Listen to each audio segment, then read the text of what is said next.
안녕하세요.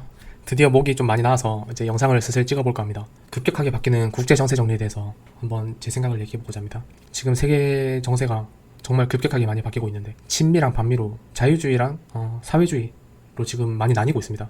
정치적으로 봐서는, 겉으로 봐서는 중국과 미국 패권 전쟁이 지금 일어나고 있습니다. 중국은 사실 그동안 많이 노력했어요. 알게 모르게. 금도 자국 내서 엄청 모으고 있었고, 위안화도 디지털 위안화 계속 진행하고 있었고, 개발도상국들한테 위안화도 많이 뿌리고 경제적으로 많이 압박을 넣어놨어요. 최근에 핫한 뉴스가 좀 많았죠. 사우디도 이제 중국이랑 손잡고, 중동의 대표 국가죠, 사우디.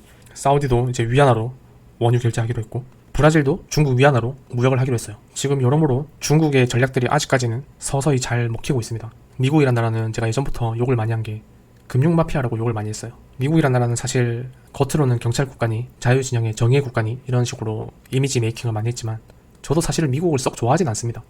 왜냐면은 깡패 짓을 많이 했거든요. 사실은 자기들 이득을 위해서 온갖 짓을 다 했어요. 달러 100권 가지고 돈 장난도 많이 쳤고, 그것 때문에 여러 사람들 많이 힘들었고, 전 세계적으로. 그래서 미국이란 나라도 사실 그렇게 좋아하진 않는데, 그래도 사회주의 국가보다는 자유진영이니까 어찌됐건 그래서는 좋았어요. 저는 패권 국가가 중국보다는 미국이 낫다 생각합니다. 제가 이렇게 유튜브를 마음껏 찍을 수 있는 것도 사회주의 국가에서는 간섭을 엄청 받겠죠.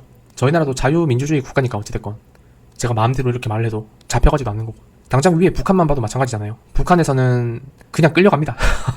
끌려가서 소리 소문 없이 잡혀서 죽어요. 그게 공산주의 국가, 사회주의 국가랑 민주주의 국가의 가장 큰 차이점이죠. 세계 정치적으로 보면은 뭐 이제 공산주의 국가가 없다고 하지만 사실은 사회주의 국가가 많습니다. 공산주의 국가가 정치적으로 봐서는. 중동도 그런 경향이 강하고, 절대 왕권 같은 거죠. 어떻게 보면 그 소수의 인간들이 자기 마음대로 할 수 있는.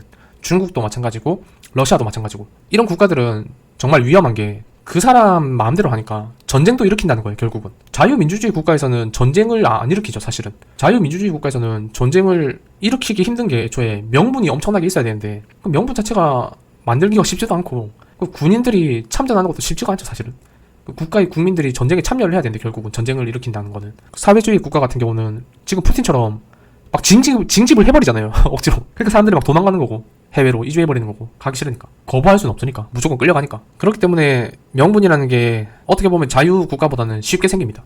공산주의, 사회주의 국가에서는. 언론도 통제를 강력하게 하고 자기 마음대로 이렇게 주무를 수 있는 게 사회주의 국가이기 때문에, 결국 정치적인 관점으로 보면 아직도 사회주의적인 국가가 은근히 많습니다. 겉으로는 민주주의 같아도 그 정치적으로 보면 사회주의인 국가가 되게 많아요. 그게 지금 이전까지는 평화롭게 지내다가 요즘 들어서 급격하게 친미 반미로 나뉘고 있어요. 반미는 사회주의입니다. 결국은 그 정권에서 자기 그 소수의 몇몇 인간들이 그거를 꽉 쥐고 계속 자기 권력을 차지하기 위해서 사회주의 식으로 운영이 되고 있는데, 그게 지금 중국 쪽으로 많이 붙는 형태고, 지금 최근에 중동이라든지 브릭스, 인도라는 국가도 사실은 사회주의 국가예요. 그 나라도. 인도에 가보신 분들 아시겠지만 1%랑 99%랑 나뉘어져 있어요. 그것만 봐도 알겠죠? 중산층이 없다는 것 자체가 사회주의 국가입니다. 사실은 중산층이 일어날 수가 없는 거죠. 인도도 사실은 사회주의 국가고, 중국도 마찬가지고, 그 브릭스라는 나라 자체가 지금 브라질도 마찬가지예요. 사실은 브라질도 뭐 민주주의 국가 같다고 생각하실 수도 있겠지만 사실은 사회주의 국가예요. 그 소수의 인간들이 꽉 쥐고 있어요. 권력을. 그쪽이 지금 똘똘 뭉치고 있죠. 중동이든 뭐 브릭스든 중국이든 러시아든 그 몇몇의 권력을 꽉 쥐고 있는 인간들끼리 똘똘 뭉치고 있고, 이제 자유진영, 유럽, 미국, 서구권, 그 다음에 저희 나라, 일본, 심지어 지금 베트남도 지금 정권이 사회주의 쪽으로 많이 돌아선 거 아십니까? 원래는 반반이었는데 지금 정치 쪽으로는 사회주의 정치 인사들이 지금 꽉 쥐고 있어요. 베트남도. 저도 그래서 지금 베트남 가는 거 사실 좀 걱정이긴 한데, 뭐 어찌됐건 세상이 어떤 식으로 바뀌든 일단 제 할 건 해야 되니까 일단 계획대로 움직일 거고. 지금 어찌됐건 이런 식으로 지금 세계가 또다시 반반으로 나뉘어지고 있는 상황입니다. 그렇기 때문에 지금 정치적으로 국제 정세가 엄청나게 지금 급격하게 바뀌고 어지러워지고 있고, 이게 달러 패권으로 전 세계를 움직이던 미국이 지금 위안화가 갑자기 슬슬 끼어들다가 이제 갑자기 확 끼어들고 있어요. 그렇기 때문에 결국은 이게 지금 이미 패권 전쟁은 일어났어요. 미국이랑 중국이랑 이미 일어난 상황이고, 사실상 우리나라의 현 상황을 보자면 지리학적으로 봐서도 우리나라는 사회주의 국가들한테 둘러싸여 있습니다. 정말 무섭고도 안타깝게도 북한, 중국, 러시아, 심지어 강대국들이에요. 약한 나라들도 아니에요.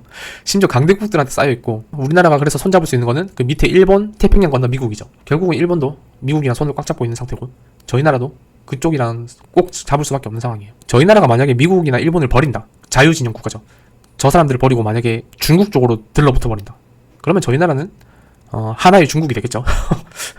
자, 그 강대국에 또 먹히겠죠. 그렇기 때문에 저희 나라를 지키려면은 자유주의 진영 국가에 손을 잡는 게 맞는 거고. 그래서 저희 나라 지금 정권이 뭐 사실 지금 잘하는 건 없지만 외교적으로는 그래도 옳게 가고 있다고 봐요, 저는. 물론 그 구령 외교를 하면서까지 일본이랑 손을 잡은 거는 좀 안타깝긴 합니다, 진짜 많이. 저도 좀 화가 나기도 하고. 하지만 그만큼 급격하게 흘러가고 있다 생각해요, 저는. 예전 영상에서도 말씀드렸지만 저는 그 러시아가 우크라이나 쳐들어갔을 때부터 3차 대전까지 걱정이 되더라고요.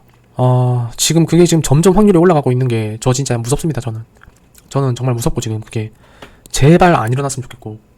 전쟁이라는 게 사실은 일어나봤자 그 권력층들한테나 좋은 거지, 일반 국민들, 소시민들한테는 저희들은 피만 보는 거예요. 목숨만 잃고. 저희한테 좋을 건 하나도 없는 거예요. 그 소수의 권력가들 지그들끼리 그냥 권력 다툼하는 거지, 저희는 희생될 뿐입니다. 그렇기 때문에 전쟁이 일어나려면 안 되는 거고, 사실. 그런데 그게 쉽지가 않죠. 사회주의 국가는 특히나 더더욱 언론 통제라든지 자기 마음대로 주무르기 때문에 국가를, 그 전쟁 일으키는 것도 자유진영 국가보다 훨씬 쉽고 그냥 자기 멋대로 하는 거죠, 말 그대로. 편하게 자기 멋대로 그냥 자기 권력을 위해서 멋대로 할 수 있는 게 사회주의 국가이기 때문에. 그렇기 때문에 지금 많이 위태위태합니다, 우리나라가. 우리나라뿐만 아니라 사실 전 세계적으로 마찬가지인데, 특히나 우리나라는 사실 힘이 별로 없는 나라예요.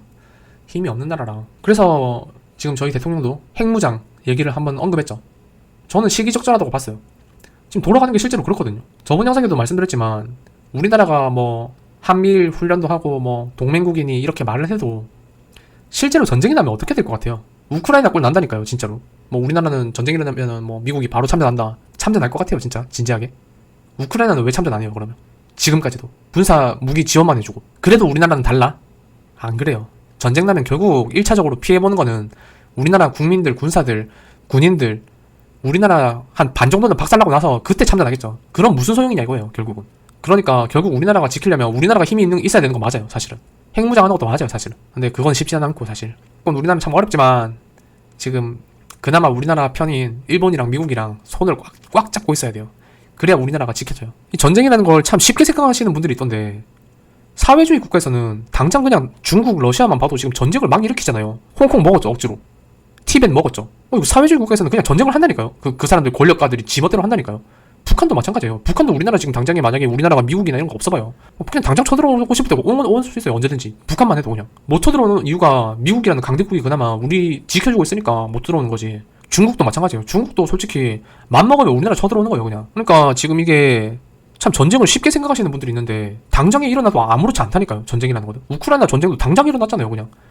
전쟁이라는 게 원래 그래요. 사회주의 국가, 특히나 우리나라처럼 양옆에 그냥 사회주의 국가, 그것도 강대국들이 이렇게 있는데 언제 침공 나갈지 모르는 나라예요, 사실 우리나라는.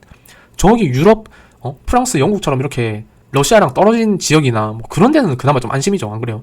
그런데 지금 이런 식으로 바로 옆에 그냥 지리학적으로 이렇게 있는 나라는, 우리나라는 그걸 쉽게 생각해서는 안 됩니다.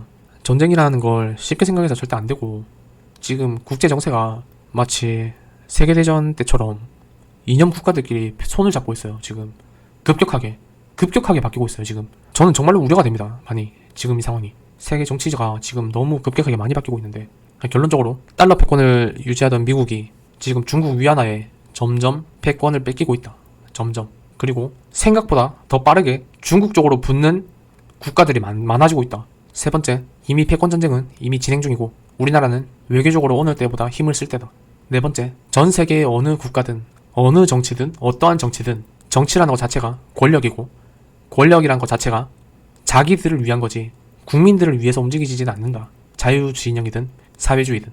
그렇기 때문에 결국 전쟁이 일어나면 피해를 보는 거는 힘없는 국민들이고, 지금 우리나라, 특히 우리나라는 당장 우리가 피해를 막기 위해서라도 우리는 지금 일본, 미국이랑 손을 어느 때보다 굳건하게 잡아야 될 때고 외교적으로 많이 활동을 해야 될 때다. 오늘 영상은 제가 생각하는 급격하게 바뀌는 국제 정세에 대해서 한번 얘기를 해봤고, 제발 제 예상이 안 맞았으면 좋겠습니다. 전쟁 없이 평화로운 세상이 왔으면 좋겠어요, 하루빨리. 참 인간이라는 게 어쩔 수 없는 것 같아요, 이 세상이라는 게. 인간은 참 이기적인 동물인 것 같습니다. 안 그런 사람들만 많으면 좋겠지만 그런 사람들이 참 역설적이게도 그런 나쁜 인간들이 정치에도 많이 하더라고요. 인간이라는 생물은 참 신기한 것 같습니다. 오늘 영상은 여기까지 하고 다음에 또 다른 주제로 찾아오겠습니다. 감사합니다.